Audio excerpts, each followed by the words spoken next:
The movie begins by showing us a young woman sitting on her bed, dressed in a beautiful red wedding outfit. Suddenly, invisible hands start removing her jewelry and wedding dress. This scene reveals that this woman has just married a demon with the help of an old witch woman. The story then shifts to show us three women from the same household who have started a chicken business together. Every morning, these three women go to their shop and prepare for the day's work. They take orders and serve customers to support their family. Meanwhile, at home, we meet Ranti and her husband Bobo, along with their young daughter. The little girl asks her father, "Can you please take me to school today?" All the women in the house had already left early for work at the chicken shop, so no one else was available to drop her off. Bobo agrees to help his daughter. At that moment, Bobo's lazy brother Bayu arrives carrying a fighting rooster. Bayu never worked a real job and spent all his time at home, raising roosters for fighting competitions.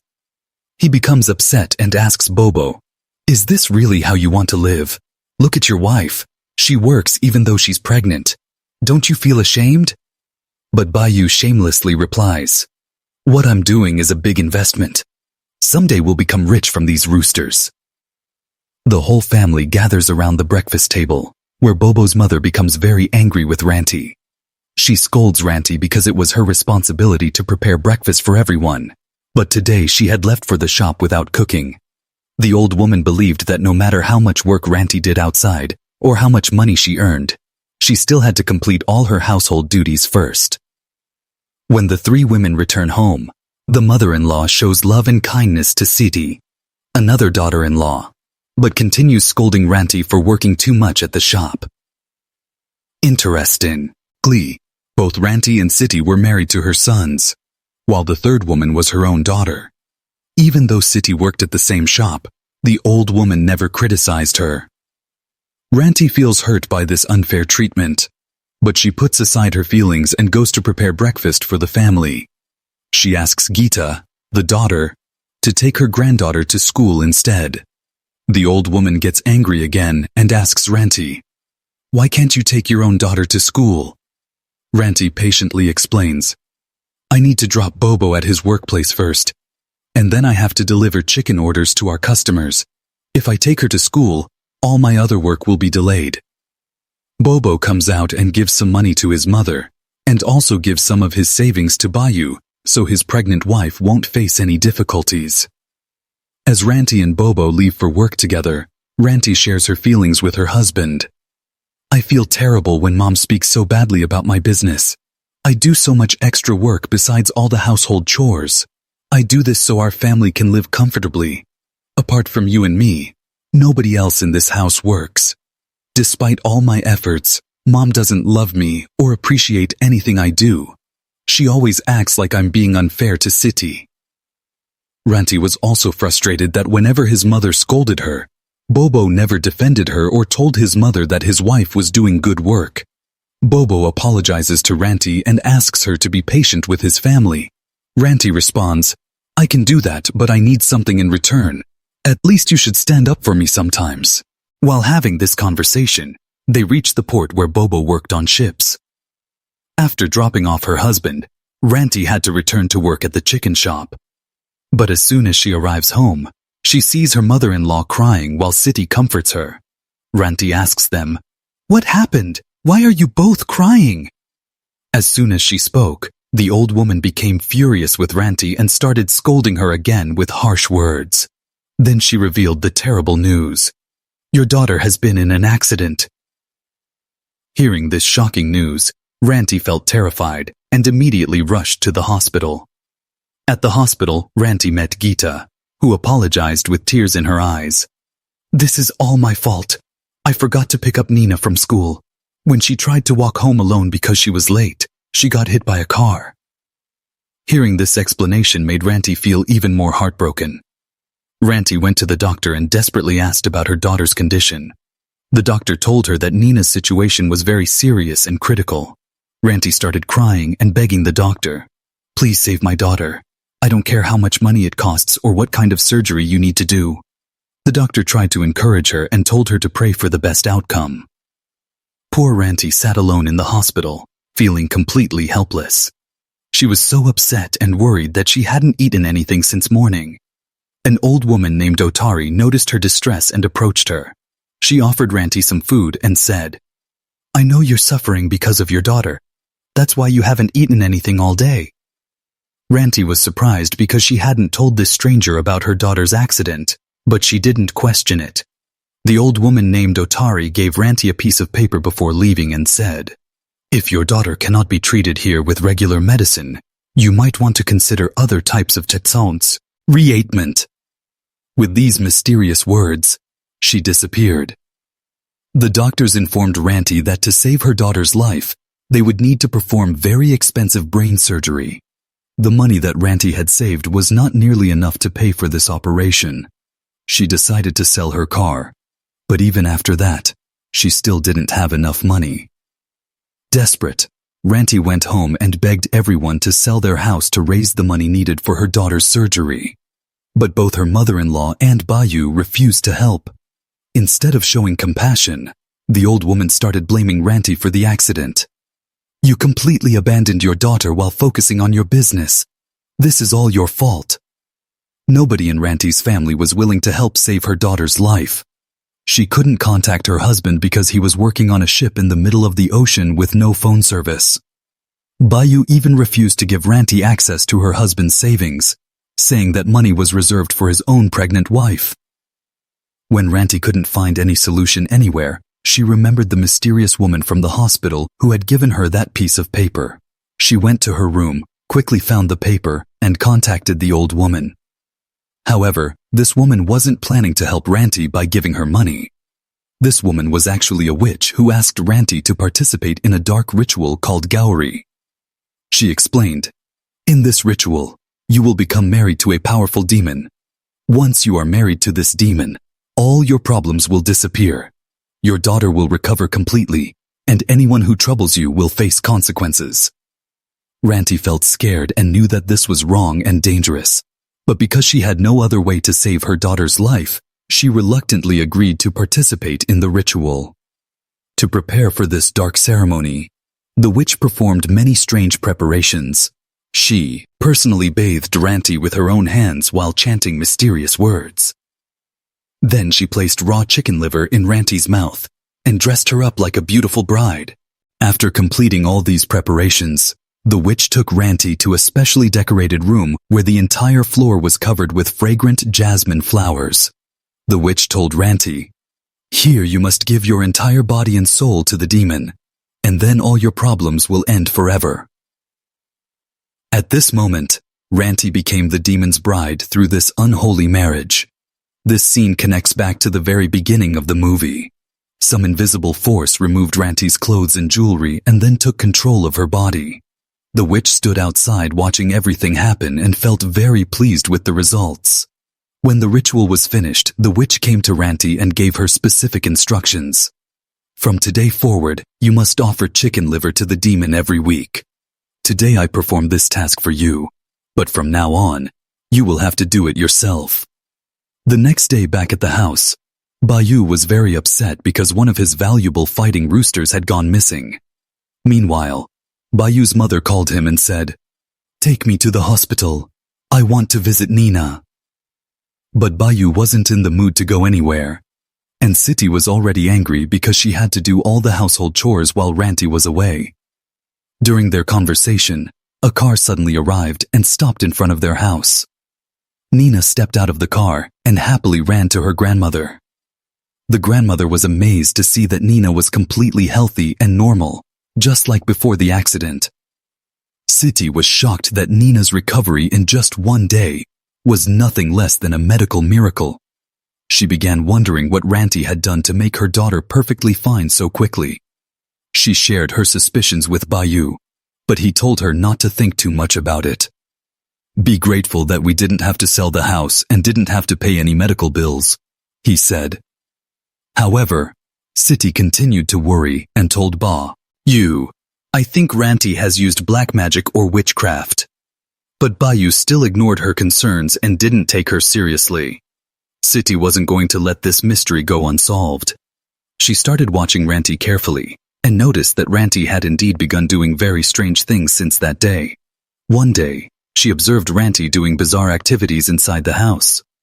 Ranti was sitting on the couch after closing all the windows and doors, making the room very dark. Siti asked her, "Why have you made it so dark in here?" Just then, the doorbell rang. When Siti went to open the door, nobody was there, but she saw Ranti and her daughter standing there. Siti became frightened when she looked back and saw the first Ranti still sitting inside, giving her a strange and scary smile. Siti was confused. How could Ranti be in two places at the same time? She followed the other Ranti to investigate, but when she looked again, nobody was there. All these strange occurrences scared Siti deeply. She discussed everything with Geeta, telling her that she had seen Ranti in two different places at exactly the same time. Siti also explained to Geeta that Ranti had been doing very weird things ever since Nina came back from the hospital. Geeta couldn't believe anything Siti was saying. She thought that just like before, Siti was making up negative stories about Ranti to cause trouble. While they were talking, they noticed that Ranti had gone to take a bath. Siti pointed out to Geeta, "Has Ranti ever taken a bath at night before today?" Geeta told her to leave Ranti alone and come to her room instead. About an hour later, when Bayu came home, he asked Siti to cook noodles for dinner. Siti went to the kitchen and was shocked to see a large frog there. The frog jumped and fell into her cooking pot. To remove it, she killed the frog by stabbing it with a fork. When she went outside to throw it away, she noticed that Ranti was still in the bathroom. Strange sounds were coming from the bathroom, as if Ranti was playing or talking with someone inside. When Siti looked through a hole in the bathroom door, she saw Ranti doing very bizarre things. Through the same hole, she secretly recorded a video of Ranti and sent it to all her contacts on her phone. The next morning, when Ranti went to the market, everyone laughed at her and made fun of her because they had seen the embarrassing video. Ranti became extremely angry, grabbed the same knife she used for cutting chicken, and moved towards Siti to attack her. Siti, out of fear, admitted that she was the one who recorded and shared the video. But instead of apologizing, she rudely said, "For the past several days, your behavior has been very strange. I wanted to show everyone your true nature. Everyone thinks you are a good person, but I know what you really are and what you do in secret." Hearing these words, Ranti became even more furious. Her eyes changed and looked like a demon's eyes. She was about to strangle Siti when Geeta came and stopped her just in time. That night, Bayu came home late again and sent Siti to the kitchen to prepare noodles. When Tai entered the kitchen, she was surprised to see that noodles were already being cooked. She wondered who had prepared them. When she turned around, Ranti was standing behind her in a terrifying state, giving her a creepy smile. Siti felt frightened by Ranti's appearance. Then Ranti pushed her aside, put her hand directly into the boiling water, pulled out a frog, and ate it raw right in front of Siti's eyes. Seeing this disgusting and horrifying act, Siti became very upset and quickly ran to wake up her brother Bayu. But when she reached the bedroom, the person lying on the bed was not her brother, but Ranti herself. Ranti suddenly attacked Siti, threw her to the ground, and killed her by strangling her with her bare hands. After killing Siti, Ranti tore open her stomach with her hand, removed her liver, ate it, and then left her dead body there. The next morning, when Bayu returned home, Geeta told him to go wake up Siti from her room, because they needed to go to the market. When Bayu went to the room, Siti was nowhere to be found. He became worried and searched the entire house for her. When he couldn't find Siti anywhere, his mother suggested, maybe Siti went to her parents' house after the fight with Ranti yesterday. Since Siti had disappeared right after her argument with Ranti, the mother-in-law blamed Ranti for this problem too, and started scolding her again. Geeta defended Ranti and said, "Ranti didn't do anything wrong. It was Siti who first recorded embarrassing videos of Ranti and made them viral." When Bobo went out to search for Siti, he also noticed that many of his fighting roosters had disappeared. This made him even more upset and worried. The next night, we see Ranti going to take a bath again. With messy hair and red eyes, she asked her daughter in a scary voice, "Do you want to take a bath with me too?" Seeing her mother in this frightening condition, her daughter became very scared and asked Gita, "Can I sleep in your room tonight?"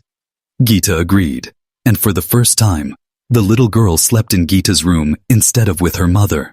The next morning, Ranti appeared to be back to normal. She went to the backyard of her house and discovered Siti's dead body lying there. She became terrified seeing this horrible sight and realized that all these terrible things were happening because of the witch's ritual. Frightened and desperate, Ranti went to the witch and demanded answers. "What is happening to me?" The witch calmly explained, "The demon has started living inside your body now because you married him. Since you are his bride, whenever someone tries to harm you or says bad things about you, the demon will kill that person to protect you." Hearing this explanation, Ranti felt overwhelming grief and told the witch, "I can't bear this anymore. I don't want to see any more problems or deaths in my family." The witch replied coldly, "It's too late now. You have made your choice, and there's no going back. You will remain the demon's bride forever." Ranti returned home crying with deep sadness and regret. That night, Bayu was at a rooster fighting competition when he saw Siti standing among the crowd, covered in blood. He left everything and ran after her to get a closer look, but when he reached that spot, nobody was there. When Bayu returned to his roosters, he found out that he had lost the fighting match and couldn't take his rooster home.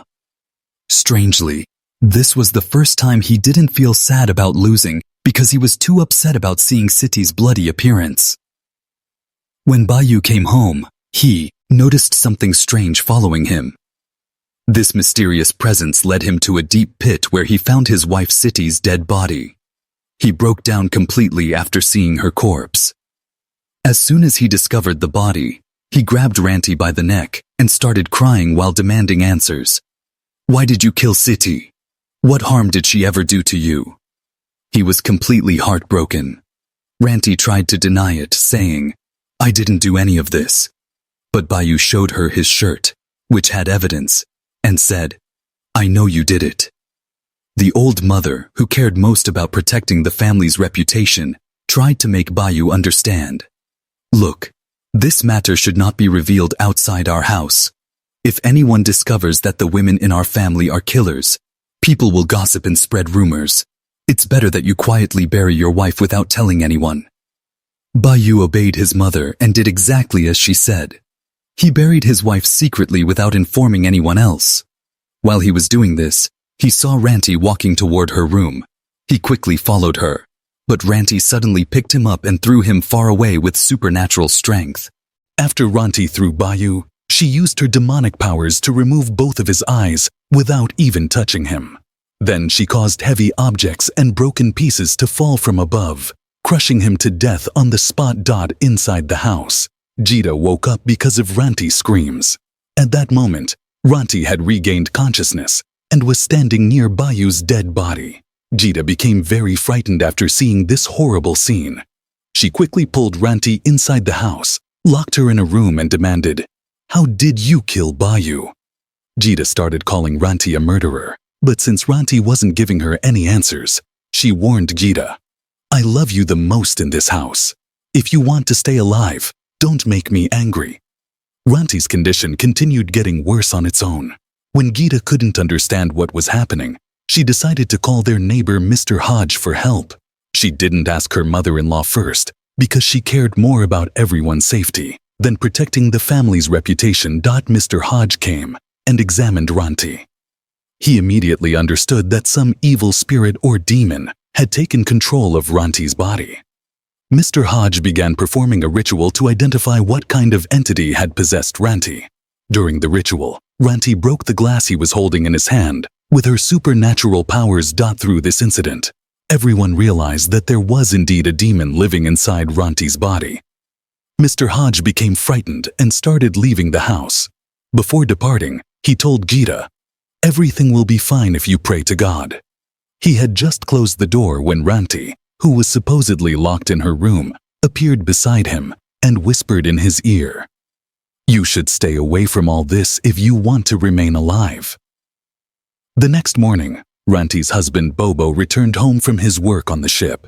Gita and the old mother told him the entire story about what had been. What the grandmother didn't know was that at that moment, Ranti was standing right behind her.